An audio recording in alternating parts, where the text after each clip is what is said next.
Hello friends, என்னோட பசங்க snacks சாப்பிட்றதுக்கு முறுக்கு மிக்சர்னு சாப்பிட்டு போர் அடிக்குதுமா, இன்னைக்கு டிஃப்ரெண்ட்டாக ஏதாவது செஞ்சு தாங்களேன்னு கேட்டாங்க. என்னோட பையன் அம்மா பன் பட்டர் சாப்பிட்டு ரொம்ப நாளாச்சுமா, அதை செஞ்சு தர்றீங்களா அப்படின்னு கேட்டாங்க. சூப்பராக இருக்கும், சரி செஞ்சு தர்றேன், பன் இல்லை வாங்கிட்டு வா அப்படின்னு சொன்ன உடனே போய் வாங்கிட்டு வந்து தந்தாங்க. இதுவே நமக்கு ஏதாவது வேணும்னு சொன்னால் போக மாட்டாங்க. அப்போ தான் அவங்களுக்கு படிக்கணும் அப்படின்னு தோணும். அவங்களுக்கு வேணும்னா மட்டும் உடனே போய் வாங்கிட்டு வருவாங்க. உங்கள் வீட்லேயும் பசங்க இப்படி தானே அப்படின்னு சொல்லுங்கள்.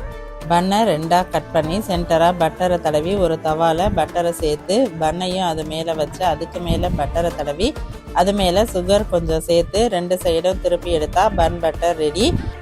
இதே மாதிரி இன்னொரு ப்ரெட்டு ஒரு சைடு ஜாமு ஒரு சைடு பட்டர் தடவி இதே மெத்தடில் செஞ்சால் பன் பட்டர் ஜாம் ரெடி. பசங்களுக்கு ரொம்ப ரொம்ப பிடிக்கும். ஸ்கூல்லேருந்து வரும்போது ஈவினிங் செஞ்சு கொடுத்தீங்கன்னா கண்டிப்பாக சாப்பிடுவாங்க. கண்டிப்பாக ட்ரை பண்ணி பாருங்கள்.